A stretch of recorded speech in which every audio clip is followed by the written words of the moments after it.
అండి ఈరోజు కూరగాయలతో ఉడకబెట్టిన పచ్చడి చేద్దాం. వాటి కోసం ఇక్కడ నేనైతే ఇంట్లో అదొకటి మిగిలిపోతుంది కదా, అలాంటి కూరగాయలు తీసుకున్నాను. టమోటా, దొండకాయలు, పచ్చిమిర్చి, ఉల్లిపాయలు, ఇక్కడ ఒక వంకాయ, ఈ వంకాయ కూడా కట్ చేసి పెట్టేసాము. ఇప్పుడు ఈ మొత్తం దీనిలో వేసేసుకుందాం. ఫస్ట్ స్టవ్ మీద బాండి పెట్టేసాను. స్టవ్ వెలిగించుకుందాం. నేనైతే ఇక్కడ 4 ఎండుమిర్చి కూడా వేస్తున్నాను. కొంచెం ఆయిల్ వేసేసి దీన్ని వీటిని వేపుకుంటాను.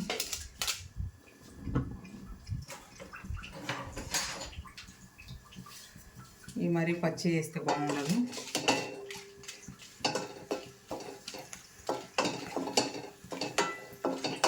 ఇలా లైట్గా వేగిన తర్వాత ఈ మొత్తం వేసేస్తాను.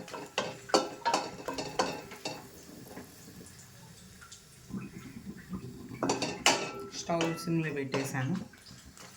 వేగిపోయాయి కదా. దొండకాయలు, టమాటా ముక్కలు, ఉల్లిపాయలు, పచ్చిమిర్చి, వంకాయ ముక్కలు కూడా వేసాను.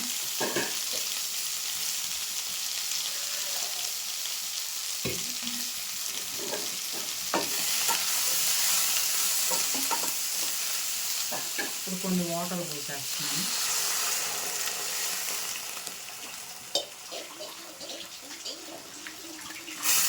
ఈ పచ్చడి అనేది చాలా బాగుంటుందండి. ఈ మొత్తం ఉడకబెట్టేద్దాం. కొంచెం ఉప్పు కూడా వేసేస్తున్నా, కొంచెం జీలకర్ర కూడా వేస్తున్నానండి. చిన్నుల్లిపాయ రమ్మలు కూడా వేసాను. ఈ వాటర్ అనేది మొత్తం ఉడికించుకోవాలండి.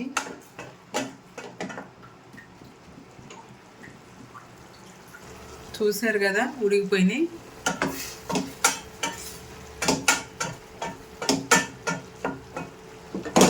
ఇప్పుడు మనం పచ్చడికి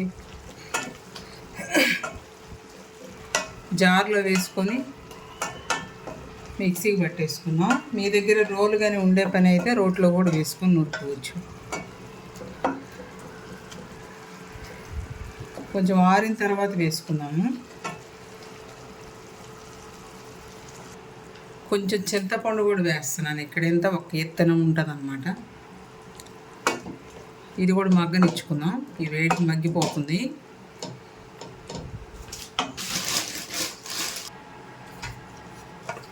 ఇప్పుడు ఈ మొత్తం మిక్సీ జార్లో వేసుకుంటున్నాను.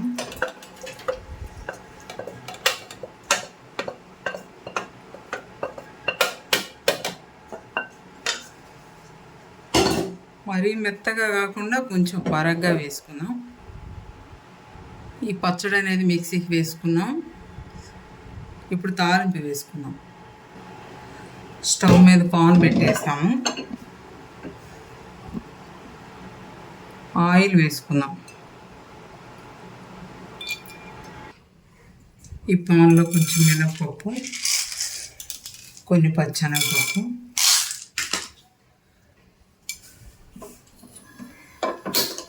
స్టవ్ వెలిగించుకుందాం.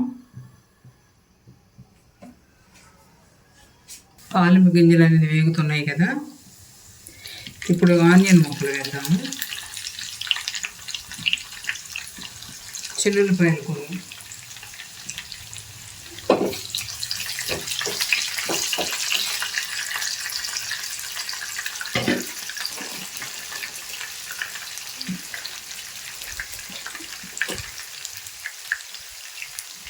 కొంచెం జీలకర్ర,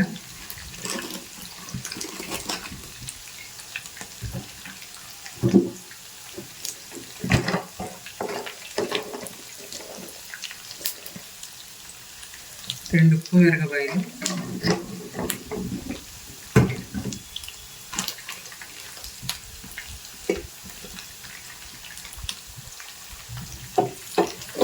ఈ మొత్తం కలిపేసుకున్నాము.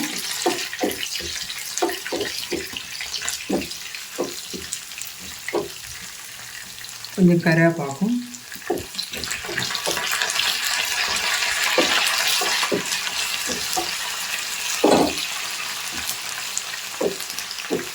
ఈ చిన్నులపాయలు వేయటం వల్ల మంచి స్మెల్ అనేది వచ్చేస్తుంది.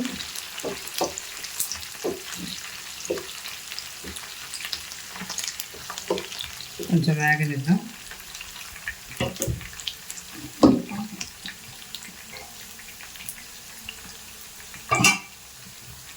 ఈ పోపు అనేది వేగిపోయిందండి. పచ్చడి ఇది ముందుగా వేయించి పెట్టుకున్నాం కదా, అదే బాడీలో వేసాను.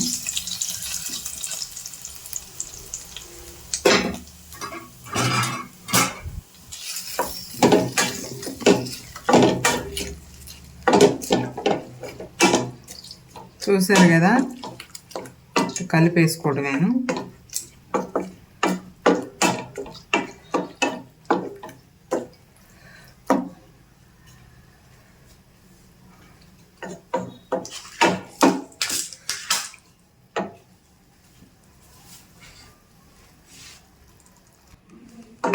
పచ్చడి అనేది రెడీ అయిపోయిందండి.